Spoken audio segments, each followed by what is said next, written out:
तो गुवाहाटी से खबर है, पवन खेड़ा के आरोप के बाद असम की राजनीति गरमाई। सीएम हेमंता की पत्नी के पास तीन देशों के पासपोर्ट।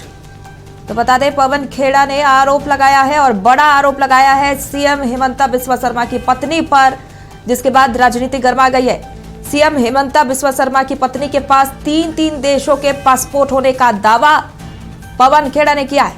हेमंता की पत्नी रिनिका भूयान ने गुवाहाटी में दर्ज कराई प्राथमिकी। रिनिका भूयान ने की पुलिस से उचित कार्रवाई की मांग।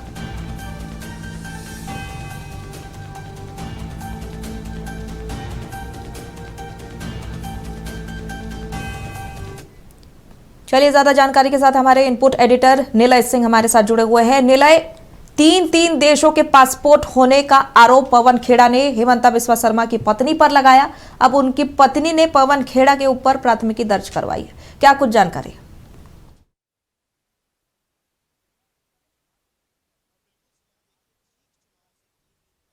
कांग्रेस ने एक बड़ा विस्फोट करते हुए मुख्यमंत्री हेमंता बिस्वा शर्मा की पत्नी रिनिकी भूया शर्मा, जो कि उनका नाम है, उन पर आरोप लगाया है कि उनके पास 3 देशों के पासपोर्ट हैं। उन्होंने ये पासपोर्ट भी दिखाया जिसमें कि 2 जो हैं वो यूएई के देशों के हैं। तो उनका कहना है कि जिनकी राजनीति पूरी तरह से मुस्लिम विरोधी है, उन्हीं की पत्नी के पास 2 मुस्लिम देशों के पासपोर्ट हैं और एक अन्य देश के गुंजियाना का पासपोर्ट है।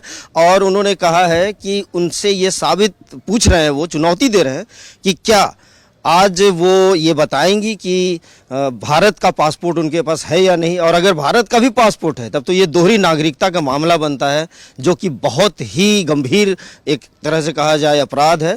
और मुख्यमंत्री की पत्नी होने के नाते उन्हें ये कहना चाहिए। उन्होंने चुनौती दी है। उन्होंने ये भी कहा कि वो भागवत गीता पर हाथ रख के भी कसम खाएंगे तो उन्हें यकीन नहीं होगा, उन्हें एफिडेविट चाहिए। और उन्होंने टाइम दिया है कि आप 24 घंटा लीजिए, आप 48 घंटा लीजिए, लेकिन आपको जवाब देना पड़ेगा।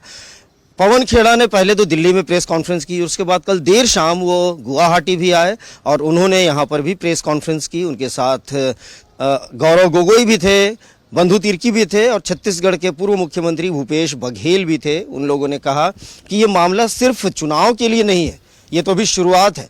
चुनाव के बाद भी ऐसे कई मामले हैं जिनकी परत धीरे धीरे खुलेगी, अभी ये शुरुआत है। और उन्होंने कहा कि वो किसी भी चुनौती के लिए तैयार हैं, सिर्फ वे जवाब मांग रहे हैं। साथ ही साथ उन्होंने एक और इल्ज़ाम लगाया है कि अमेरिका में एक कंपनी बनाकर, एक शेल कंपनी बनाकर उन्होंने एक होटल बनाने की भी योजना बनाई है और उसके उन्होंने कागजात भी प्रस्तुत किए हैं।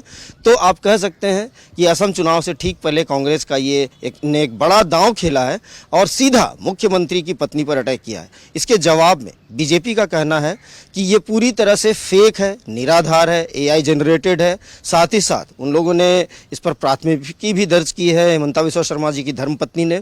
और साथ ही उन्होंने ट्वीट किया है हेमंता बिस्वा शर्मा ने कि ये मानहानि का है और मानहानि का मामला बनता है और अगर वो साबित कर दें तो वो मानेंगे। तो कह सकते हैं आप कि ये जो पूरा मामला है, अब ये असम के चुनाव को प्रभावित कितना कर पाएगा ये देखना है, क्योंकि आज प्रधानमंत्री नरेंद्र मोदी भी असम दौरे पर हैं और उनकी 3 जगहों पर यहाँ पे चुनावी सभाएं हैं। डिब्रूगढ़ में है, बहरामपुर में और होजाई में है।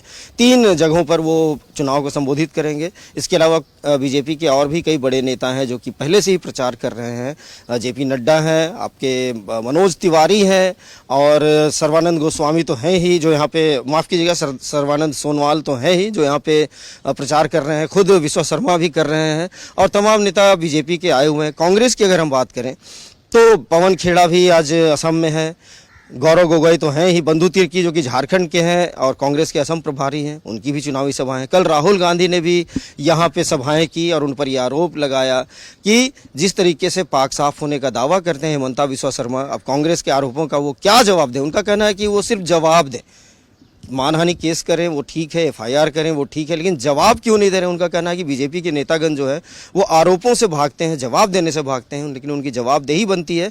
और पवन खेड़ा ने कल बहुत लंबी चौड़ी प्रेस वार्ता की, जो हमने भी आपको दिखाया भी अपने दर्शकों को। और उसके बाद अब देखना ये है कि अब बीजेपी पवन खेड़ा ने पेश किए मीडिया के सामने वो एआई जनरेटेड है और बीजेपी ने साफ तौर पर यह कहा कि एआई जनरेटेड है, तो बात तो जवाब तो इसी से मिल जाता है। इस पर बंधु तिर्की ने भी प्रतिक्रिया दी है।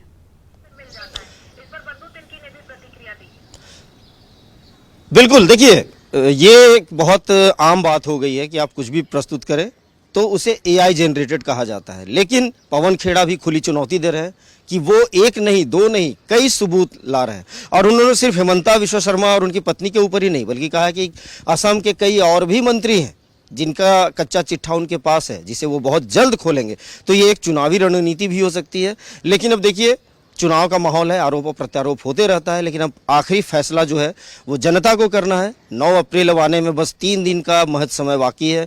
आज 6 तारीख है, कल चुनाव प्रचार समाप्त हो जाएगा और उसके बाद 9 तारीख को जब वोटिंग होगी तो असम की जनता का इस पर क्या प्रभाव पड़ता है, ये देखना है। स्नेहा, चलिए अब देखने वाली बात होगी इस सियासी हलचल में आगे और क्या कुछ चुनाव में प्रभाव पड़ेगा। बहुत बहुत धन्यवाद तमाम जानकारी के लिए।